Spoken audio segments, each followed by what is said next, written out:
Olá pessoal, tudo bem? Então, dando continuidade ao curso básico de eletrocardiografia, hoje a gente vai falar sobre as taquiarritmias supraventriculares, que talvez seja um dos temas mais nobres dentro da eletrocardiografia, dentro desse estudo. Veja, a gente vai principalmente agora fazer um overview, então direcionando a classificação segundo a origem. Ela pode vir inicialmente do próprio nódo sinusal, ok? Que é a ataque sinusal por si só, tá? Ataque sinusal inapropriada, ataque por reentrada sinusal, pode vir de algum canto dos átrios, tá? Então ataque atrial unifocal ou multifocal, o próprio flutter atrial, a fibrilação atrial, ok? Pode vir também da junção AV, então levando o nome de taquicardia supraventricular por reentrada nodal, taquicardia juncional não paroxística, também vindo da junção AV, ou utilizando ainda alguma via acessória, que a gente vai ver em detalhes mais para frente. Falando inicialmente sobre ataque sinusal, tá? Então, evidentemente, ela vai ser originada lá no nosso próprio nodo sinusal. Então, é praticamente uma reação fisiológica do organismo. Tá? A gente vai definir e ver algumas características dela. Frequência média entre 100 e 180. Esse aqui é sempre um quadrinho de resumo. Frequência média entre 100 e 180. Pode chegar mais? Pode. Tá? Se for um paciente, uma criancinha ou muito jovem, pode chegar a 200, 230. Como vai ser a onda P? Com características sinusais. Então ela vai ser positiva em D1, positiva em D2, eventualmente positiva em AVF e negativa em AVR, tá? Precedendo cada um dos QRS. Veja que quando essa taquicardia está muito intensa, essa aí vem um pequeno desafio já. Pode ser difícil visualizar ela, então olha só como ela pode vir de uma forma muito sutil, praticamente emendando com a onda T. Então este aspecto aqui ele é bastante interessante você ficar atento para você não perder esse diagnóstico. Tá? A morfologia vai ser evidentemente igual à da sinusal. Tá? Lembrar então da direção do nosso vetor médio de despolarização atrial, por isso essa característica. Tá? Então, apontando aqui da direita para a esquerda, de cima para baixo. Tá? Portanto, logicamente positiva no olho elétrico de D2, D1 também. O QRS vai ser estreito, porque ele vai estar utilizando as vias de condução rápidas, tá? Exceto se você já tiver um bloqueio de ramo. Beleza? Tá? Veja, isso aqui é uma resposta fisiológica, né? Então a resposta do nodo sinusal está amplamente modulada pelo sistema nervoso simpático e parasimpático. Então essa resposta aqui ela vai ser secundária a algum quadro clínico. Então tirotoxicose, uma desidratação, dezenas de estados clínicos podem desencadear. Tá? O uso de drogas simpatomiméticas, drogas listas e ilícitas, anemia, infarto, estresse emocional, atividade física intensa. Então tudo isso pode acontecer. Tá? O tratamento, veja, nunca caia no erro de querer controlar esse tipo aqui de taquiarritmia com medicações como beta-bloqueador, por exemplo. Tá? Não faz sentido nenhum. Aqui a gente vai se voltar para a etiologia subjacente e tratar ela. Então, o paciente está desidratado, vamos dar volume. Está com uma tirotoxicose, vamos dar PTU, vamos dar metimazol, né? Vamos dar beta-bloqueador, aí sim, nesse caso sim, claro. Está com anemia, vamos enfim, transfundir, e, enfim, as diversas situações clínicas que você vai buscar ativamente no seu paciente. Sobre ataque sinusal inapropriada, então ela vai seguir as mesmas definições e características da ataque sinusal. Só que aqui ela está inapropriada para a situação clínica do paciente. É um distúrbio raro, tá? Mais frequente em mulheres. Né? Você não vai encontrar um contexto clínico que justifique essa taquicardia. Né? Portanto, você está diante de um diagnóstico de exclusão. Você vai ter que revirar o paciente, inclusive buscar para ver se ele faz o uso de alguma droga, né, se tem alguma doença oculta, um feocromocitoma, se ele tem uma tireotoxicose. Depois que se afastar, tudo isso vai falar, uma sensibilidade excessiva do nódo sinusal ao tônus simpático, beleza. E aí você pode eventualmente tratar com alguma droga, a ivabradina, que é a inibidora dos canais IF, né, do nódo sinusal, de sódio, beta-bloqueadores, como atenolol, por exemplo, bloqueador de canal de cálcio, não de hidropiridínico, né, que são o diltiazem e verapamil. E as características são as mesmas que a gente já discutiu na taxinusal. Taquicardia por reentrada sinusal. Tá? Essa aqui, veja, uma sutileza, tá bom? Então ela vai ter uma aparência de um traçado exatamente igual com uma taquicardia sinusal, ou muito parecida com ela. Né? A questão aqui é que existe, forma-se então um circuito de reentrada dentro do nódo sinusal, ou muito próximo dele, em volta dele. Né? Portanto, formando essa morfologia extremamente semelhante. Só que, veja, é um paroxismo. Tá? É um circuito de reentrada, então ele começa de forma súbita e termina de forma súbita. Essa é uma característica, tá? Importante. Em geral, ocorre em pacientes que têm uma cardiopatia estrutural de base, tá? Uma sequela de alguma forma, hipertensiva, isquêmica, enfim. Tem alguns detalhes, então é possível que ocorra variações no circuito de reentrada. Tá? Ele não vai ser sempre único e perfeito. Então você pode ter uma certa irregularidade do RR. Tá? Uma dica. O nódo AV pode não conduzir, ele está em descompasso com o que está acontecendo no nódo sinusal. Então o nódo AV eventualmente pode filtrar, pode bloquear. Então alguns dos estímulos vão passar e outros não. Tá? Então é uma característica também. E aqui a gente tem um quadrinho de resumo que foi exatamente o que eu falei. Taquicardia atrial, essa aqui você tem que saber, tá? É bem importante. Então veja, aqui o estímulo vai nascer de algum canto do átrio que não é o nódo sinusal. Tá? Isso pode ser muito próximo a ele, fazendo uma morfologia quase idêntica que você não vai conseguir nem definir direito, né? Ou pode ser na parte inferior do átrio direito, ou no átrio esquerdo, na parte superior, na parte inferior. E isso a gente vai conseguir definir observando as principais derivações que enxergam bem essa dinâmica atrial. Tá? A gente pode classificar ela em unifocal ou multifocal. Então, esses focos eles podem vir de um único ponto do átrio ou de diversos pontos em momentos diferentes, tá? Que é a multifocal. A frequência média fica entre 100 e 250 batimentos por minuto. E aí a gente pode ver a morfologia. Tá? Então, esse aqui é uma parte importante do estudo. Veja, então, se por exemplo, o meu batimento está saindo do átrio esquerdo, certo? E ele vai vir para cá. Né? Então, ele vai se afastar de quem? De D1 e AVL. Portanto, eu vou estar enxergando o quê? Uma onda P negativa, né? De morfologia não sinusal e negativa. Tá? Porque está se afastando de D1 e AVL. E vindo em direção a V1. Portanto, né, se está vindo do átrio esquerdo, ela vai ser o quê? Positiva em V1, tá? E negativa em D1 e AVL. E o oposto é verdadeiro. Então, se vem do átrio direito, ela vai em direção ao olho elétrico de D1 e AVL. Portanto, a gente vai ver uma onda positiva, tá? E se afastando de V1, portanto, uma onda negativa em V1. Isso saindo do átrio direito. Sempre lembrar da direção do vetor. E também a gente pode determinar se está vindo do átrio superior ou do átrio inferior. Né? Então, se tiver um olho elétrico aqui em AVF e estiver saindo do átrio inferior, você vai ver então uma onda se afastando do olho elétrico de AVF. Portanto, uma onda negativa. Digamos que isso aqui seja AVF, olha só.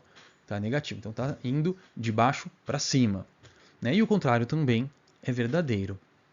A gente vai ver então um QRS estreito, né? Obviamente com exceção se tiver um bloqueio de ramo. Aqui é um exemplo então de como isso pode se manifestar. Olha só, uma onda P de morfologia esquisita, tá? Não é uma morfologia usual, sinusal, né? Meio bifásica, tá? Meio anômala, enfim. Então a definição é exatamente essa, né? Um único foco atrial, diferente do sinusal que está entrando em ação, ok. Só que veja, pode acontecer, tá? Também do nódo AV não acompanhar esse contexto.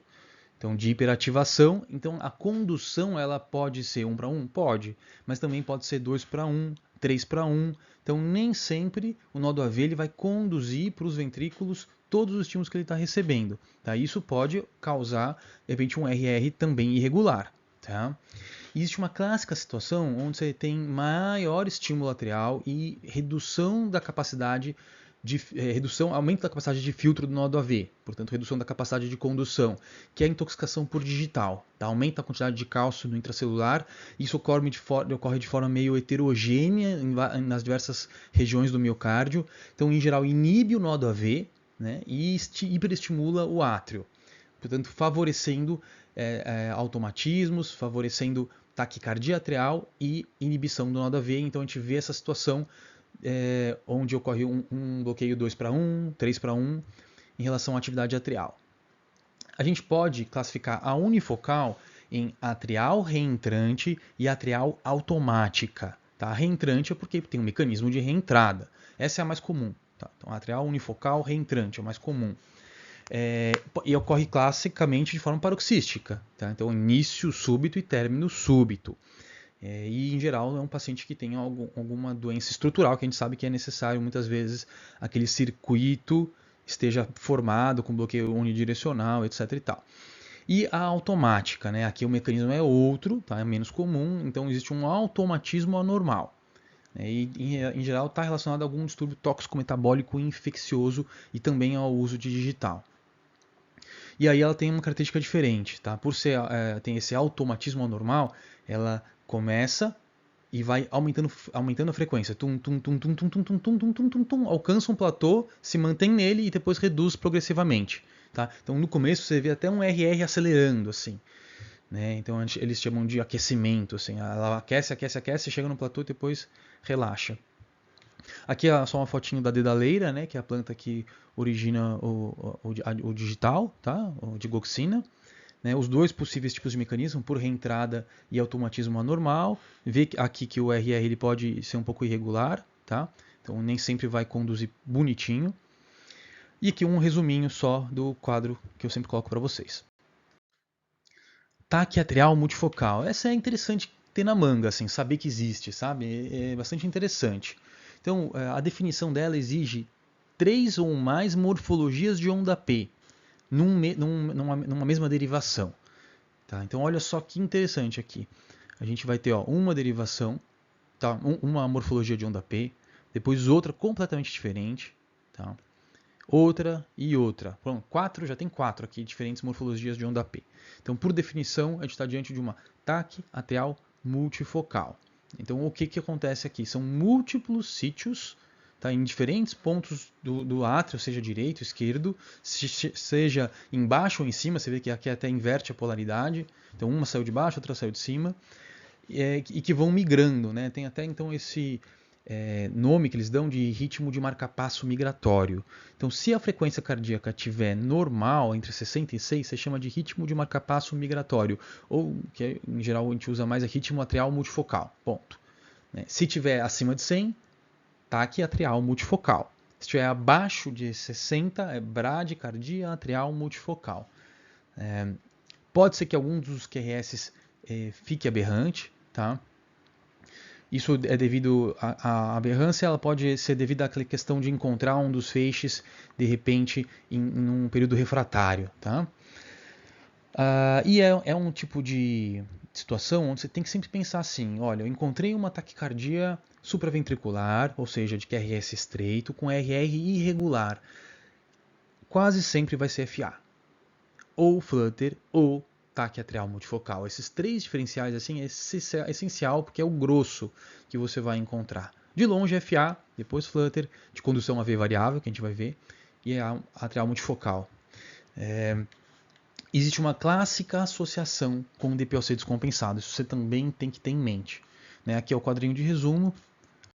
E agora o flutter atrial. Essa aqui é uma das mais quentes das taquiarritmias supraventriculares. Né? Então aqui é muito especial porque a gente tem um macrocircuito de reentrada atrial. Então ele vai utilizar pontos anatômicos bem estabelecidos e que vão determinar então a formação desse macrocircuito dentro do átrio, tipicamente dentro do átrio direito. E isso vai gerar um padrão de ondas muito interessante e regular, que são as ondas Fão, tá? Fão, F maiúsculo mesmo, que vão bater numa frequência quase que ritmada, né? O clássico A300, entre 200 e 450 mais o batimentos por minuto, mas o 300 é o super clássico.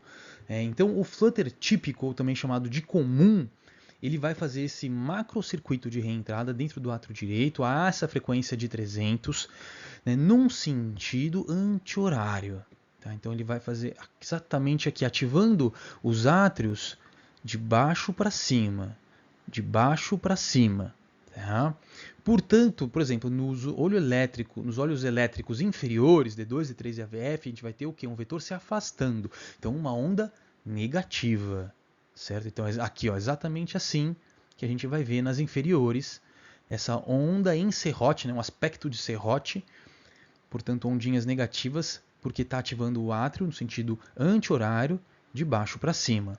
E aí a gente tem o flutter típico reverso. Na verdade, simplesmente ele é bem mais raro, tá? Ele vai ativar o contrário, tá? Então no sentido horário, certo? Então ativando os átrios de cima para baixo, portanto fazendo o quê? Aqui, ó, ondas positivas, a exceção. Né? E aí a gente tem essa questão da dinâmica da capacidade de filtro do nó do AV. Né? Então ele vai segurar a onda, essa é uma das funções dele, né? Função de filtro. Então raramente você vai ter um flutter 1 para 1, que seria uma frequência de praticamente 300, que é esse aspecto aqui, ó. Tá? Eu já peguei uma vez, é muito interessante, mas é dificílimo você enxergar um flutter aqui dentro, tá? Porque a condução é muito rápida, muito agressiva. Mas o mais comum é o flutter 2 para 1, tá? Com este aspecto aqui. Tá? Então você vê que tem duas ondas F, uma, duas, conduz. Uma, duas, conduz. Então é uma arritmia quase que matemática. Então ela vai ficar antes o átrio, olha só que interessante aqui. Ele está batendo, olha aqui, ó, exatamente um quadradão, né? Aqui, ó, um quadradão. Então é 300. Se é 2 para 1, então o ventrículo ele vai responder na metade disso, 150. Tanto é que tem aquela dica clássica. Viu uma taquicardia com QRS estreito, frequência de 150, já desconfia que pode ser flutter. Já é a primeira dica que vem, o próximo de 150, né? Só que ele pode ser ainda mais lento, né? 4 para 1, certo? Então, 1, 2, 3, 4 conduz. 1, 2, 3, 4 conduz. Aqui uma frequência de 75, né? 300, 150, 100, 75. Perfeito. Tá? Ou pode ser ainda mais lento. Olha aqui, isso aqui é um 8 para 1, 2, aqui, 1, 2, 3, 4, 5, 6, 7, 8 conduziu. Então aqui é um flutter 8 para 1, mais ainda lento. Tá? Então todas essas nuances existem, mas você identificar este aspecto aqui nas inferiores é a grande dica. Tá? Outras apresentações. Então isso aqui também é uma dica super legal. Ele pode ter uma condução AV variável, nem sempre vai ser perfeitinho. E aí você vai estar diante do quê? De um RR irregular. E vai te vir na mente FA? Vai. Pode vir na sua mente um taque atrial multifocal? Vem também. Mas olha só esse aspecto aqui, digamos que isso aqui seja AVF, né? Então uma onda em serrote aqui, ó, negativa, tá? Com condução AV variável. E ainda existe uma entidade que é um flutter atípico, tá? Ou tipo 2. Aí é uma situação mais complexa, né? A macro reentrada ela ocorre em outros locais que não o circuito clássico. Então a morfologia que você vai ver não é tão característica daquela onda efona. Né? A frequência é mais próxima até a frequência atrial, né? Mais próxima da FA, inclusive, então batendo a 350 a 450 e é um pouco mais desorganizada a linha de base. Tá? Esse aqui é um exemplo, então, ó, desse flutter atípico.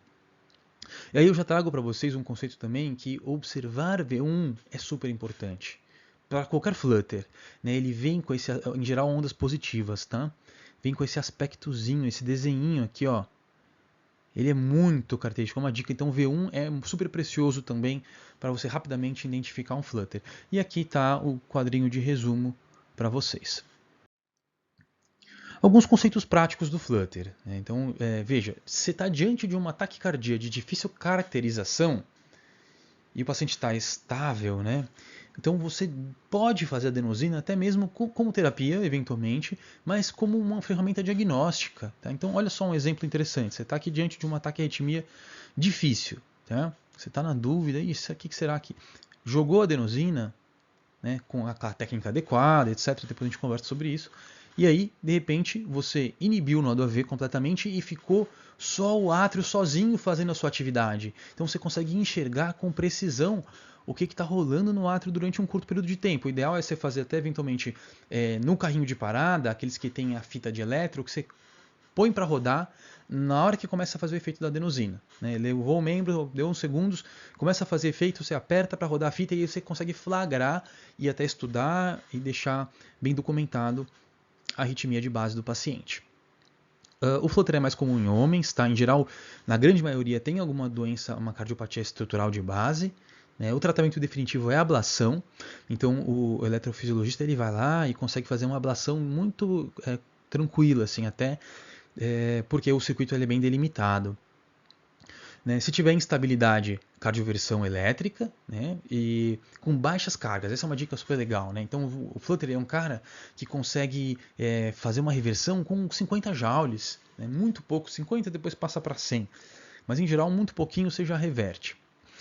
O clássico, como a gente vai comentar lá na FA com mais detalhes, faz controle de frequência e anticoagulação, né, que aqui existe uma predisposição à formação de trombos intratriais. Né, e existe a reversão química também com ibutilida, que é a droga mais eficaz para essa taquiarritmia, mas até onde eu sei não tem no Brasil. E é isso aí, pessoal. Espero que tenha ajudado. Forte abraço.